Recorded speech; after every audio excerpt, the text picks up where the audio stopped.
Saya tergelitik dengan satu postingan video dari akun NPC, NU Patian Rowo Channel. Ini postingan video tentang Miftah ya. Menurut kami Miftah ini harusnya sudah diboikot. Ya, harusnya sudah diboikot. Ya karena ceramah-ceramahnya si Miftah itu kan banyak sekali ceramah-ceramahnya yang kalau orang Jawa bilang yang nggak genah lah ya. Ceramah-ceramah dia itu ya bukan mendidik malah ngerusak sebenarnya. Harusnya diboikot orang ini, bukan malah ikut komentar tentang pemboikotan Trans 7. Ya, ini ikut bicara masalah polemik Trans 7. Wong dia sendiri saja ceramahnya nggak karuan, ya. Coba kita lihat video dari Miftah ini. Sayyidina Umar ketika ditanya bagaimana saya harus menghormati guru, saya siap membayar 1.000 dirham untuk satu ilmu yang diajarkan kepada saya. Kaya Lirboyo niku santri-santri ini Cil, Mbah Yai Said Agil Sirot, orang sekali beritu kok masih dilecehkan. Kalau Miftah alumni pesantren mana? Maka saya kemudian meyakini bahwa yang terjadi di Trans 7 itu bukan ketidaksengajaan, tapi Trans 7 sudah disusupi oleh jihadis takfiri yang suka mengkafirkan dan menyalahkan orang Islam yang lainnya. Nah, ya sudah tinggal buktikan saja. Kalau memang ada datanya, ada faktanya, sudah selesaikan. Ya. Selesaikan kalau memang terbukti seperti itu. Ya, kami juga mendukung kalau ada orang-orang takfiri ya harus dibinasakan ya, dihilangkan, buang. Ya, nggak dipakai orang-orang takfiri. Ya. Ya sebenarnya ya narasi dari Trans TV itu, Trans 7 ya. Ya karena kami nggak pernah nonton TV ya, jadi ya nggak hafal ya.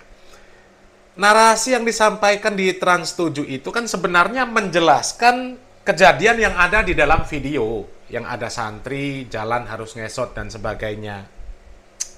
Sebenarnya ketika menjelaskan masalah itu ya nggak ada masalah ya, karena memang secara visual memang di sana kok santri harus berjalan seperti itu ya. Dan salahnya Trans 7 itu kemudian sampai membuat narasi bahwa kiai-kiai itu ya kaya karena amplop, kira-kira seperti itulah. Itu salahnya. Salahnya Trans 7 di sana. Sebenarnya kalau orang datang ke kiai bawa amplop itu nggak ada masalah ya. Kalau Nabi Muhammad SAW mengatakan tahadu tahabu, ya saling memberikan hadiah maka kalian akan saling mencintai. Nggak ada masalah sebenarnya. Nggak ada masalahnya. Mau hadiahnya kecil, mau besar, mau amplop, isinya uang, isinya cek, mau kasih mobil, mau kasih motor, nggak ada masalah sebenarnya. Ya, cuma ya karena narasi di Trans 7 itu menyebutkan bahwa kiai itu ya kaya karena amplop, sarungnya harganya sekian ratus ribu apa jutaan itu. Ya kira-kira seperti itulah. Salahnya di sana. Sebenarnya kalau datang bawa amplop itu kan nggak ada masalah. Nggak ada masalah sama sekali. Yang masalah itu kan yang harus ya merangkak-rangkak, harus ngesot-ngesot, ya kan? Sementara sama orang tuanya sendiri ya belum tentu seperti itu. Ya, belum tentu seperti itu. Tapi kalau Miftah mengatakan di sana sudah disusupi orang-orang jihadis, orang-orang takfiri ya selesaikan saja. Kita mendukung yang seperti itu ya, selesaikan. Loh, apa ya ra melek? Sumbang sih santri itu seperti apa? Contoh kayak ini Buduran Sidoarjo gitu. Ana pondok rubuh langsung dihajar habis-habisan. Padahal nyuwun sewu, sekian banyak bangunan yang dibangun oleh arsitek juga roboh. Contoh pendopo Brebes baru dibangun 3 tahun menghabiskan miliaran, katanya arsitek, nyatane ambruk. Tapi lucunya apa? Lah sing ambruk pondok diketik habis-habisan, tapi yang ambruk pendopo kabupaten gak ada sing bengok satu. Kalau orang-orang yang disebut Salafi Wahabi, alhamdulillah nggak ada ya yang sampai menyalah-nyalahkan pondok pesantren Al-Khazini. Malahan ada postingan dari Islamic Center bin Bas. Ini kan terkenal Wahabi kalau Islamic Center bin Bas ya. Islamic Center bin Bas. Ya, pimpinan Ustadz Abu Nida Hafizahullah Ta'ala. Ya, alhamdulillah kami juga banyak kenal ya pengurus-pengurus Binbas baik pusat maupun yang lain ya. Ada postingan dari akun Islamic Center Binbas Yogyakarta. Ini memberikan ucapan bela sungkawa terhadap musibah yang menimpa Pondok Pesantren Al-Ghazini ya. Ini flyernya yang diupload di medsos ya. Bahkan kami mendapatkan informasi dari teman-teman Aturots ya, bahwa mereka menggalang dana untuk membantu Pondok Pesantren Al-Ghazini. Padahal Yayasan Majelis Aturots Al-Islami ini ya, yang menaungi Islamic Center Binbas dan ustadz-ustadznya ya disebut Wahabi juga. Ya, alhamdulillah berarti ya yang disebutkan sama Miftah nggak termasuk kita ya. Kita nggak mengkritik tentang Pondok Pesantren Al-Ghazini yang tertimpa musibah ya. Kita turut berduka cita ya. Jadi siapa yang dimaksud si Miftah? Wallahu a'lam bishawab. Coba kita lanjut lagi. Itu artinya apa? Mereka bukan sentimen kepada bangunan, tetapi sentimen kepada pondok pesantren. Gini apa badan? Apakah hanya gara-gara itu kemudian kita menghilangkan rasa hormat kita kepada pondok pesantren? Opera edan jin. Pak Kiai iki mung duwe Mercy rego 100 juta. Di framing. Mercy-nya anyar baru kembruan bangunan. Ada lagi kemudian anggota DPR yang mengatakan apa? Izin pondok pesantrennya bisa kita cabut. Nyuwun sewu, pondok Buduran itu pondok sepuh. Melahirkan Mbah Hasyim Asy'ari, melahirkan Mbah Wahab Hasbullah, sumbangsihnya untuk negara ini jelas. Sementara oknum anggota DPR yang mengatakan seperti itu, belum ada sumbangsihnya untuk negara ini, kecuali hanya merepotkan bangsa dan negara ini. Lah terus sumbangsihnya Miftah apa?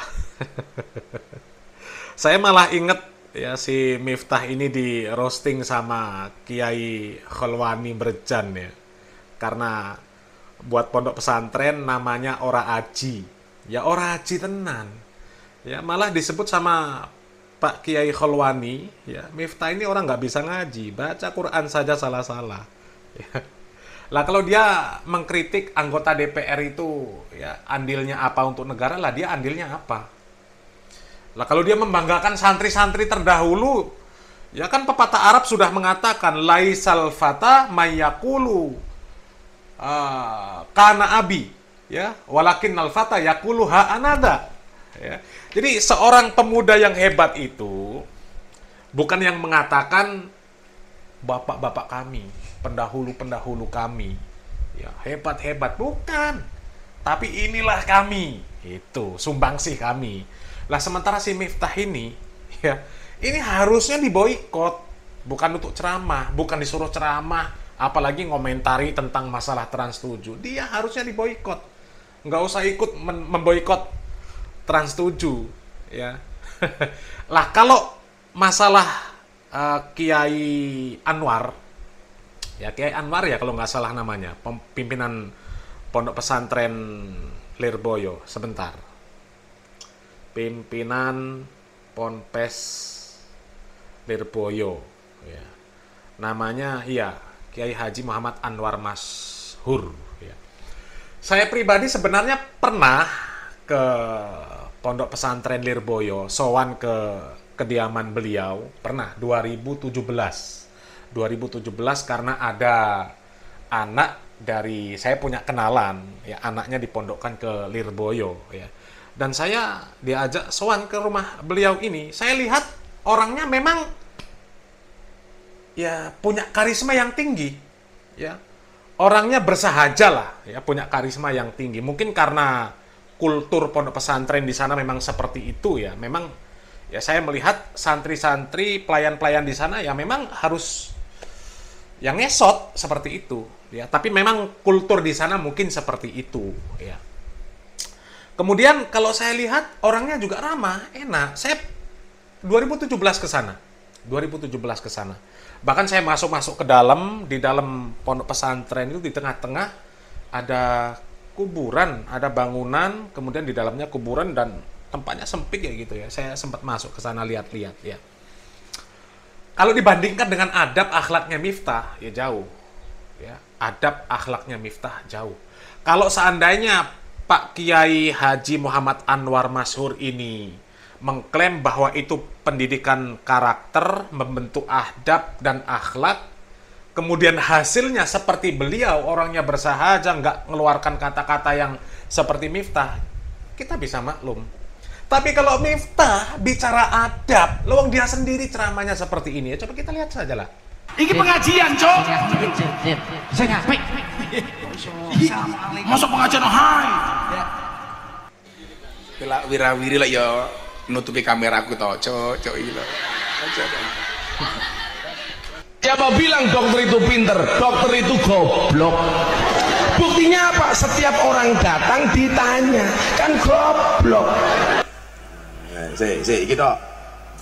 Di lah endi? Goblok. Malah setorai ya. Apa bedanya ning kamar karo ning TPS? Neneng TPS nyoblos. Neneng kamar di Cara menyiarkan. Baik pemirsa, masih bersama saya di Serina Hanifah. Ya. Iya. Cocok buatan Ben. Apa ngono? Cepet. Ojo ora iki paling tidak karo kuburan. Tak kandhani sik. Suarane enake koyo ngomno. Apa meneh disahane? Kula polos lho, Gus. Oh, ala rupamu kayak ngono polos. Api. Tapi santai, enggak, dia memang polos. Cowok itu memang suka dengan cewek yang polos, baik polos pikirannya maupun polos busananya. Iya, lah bener. Selama ngomong polos. Ayo. Bib nanti boleh ya, Bib. Ya, keren bae. Apa kesanmu terhadap Habib Zaidan dengan selawatannya? Apa rasa aku lah bukuku lah sok Habib Zaidan lah urung. Apa kesanmu? Bikin adem. Oh, bikin adem. Orangnya bikin adem. Oh, tak kasih tahu ya, tak kasih tahu. Kalau panas minum es, kalau penasaran ya dites. Iya. Itu es tehnya masih nggak mas? Masih. Ya sana dijual goblok. Kula niku bersyukur Budayati elek. Mila dadi sinden. Layu dadi lonte ta niki. Parah. Oh mboten Budhe nggih. Saiki kok dadi suarane kaya ngono. Nggih. Untung Gus. Pantas nggak si Miftah ikut boikot Trans 7? Wong dia sendiri saja seperti itu. Dia sendiri seperti itu. Ya, kami meskipun tidak membenarkan ya ada santri yang menemui kiai sampai jalan Brangkang, sampai jalan Ngesot, ya.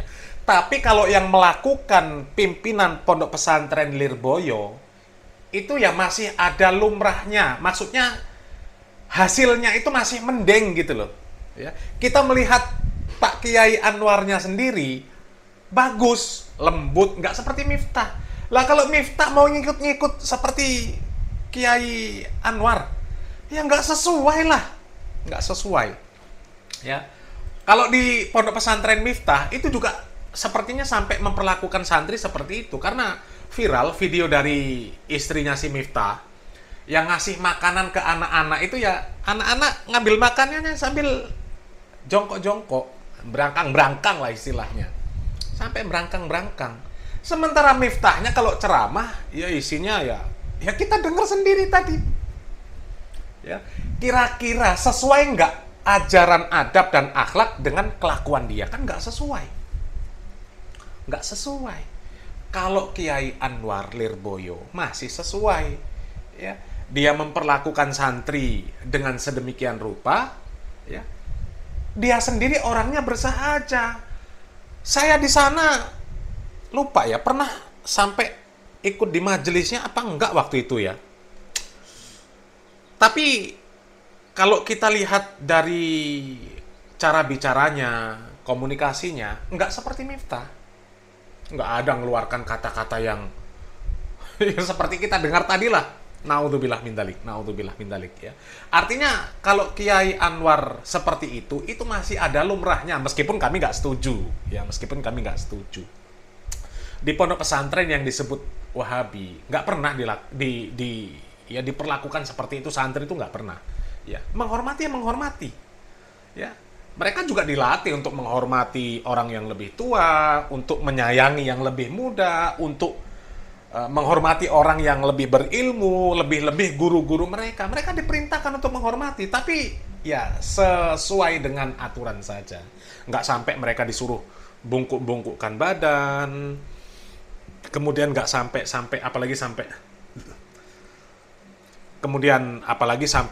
berangkang-berangkang, nggak ya. Tapi alhamdulillah Kalau kita lihat penceramah-penceramah dari Salafi Wahabi, meskipun nggak diajarkan sampai berangkang-berangkang, adab dan akhlak mereka itu bagus-bagus. Pernah nggak mendengar ada ustadz yang disebut Salafi Wahabi ketika ceramah goblok-goblokin orang? Meskipun alasannya bercanda, guyon. Ya, nggak pernah. Ya.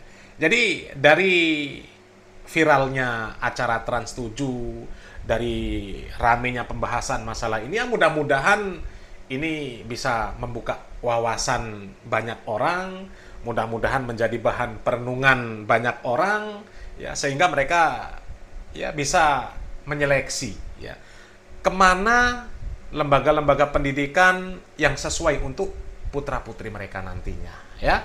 Mudah-mudahan bermanfaat.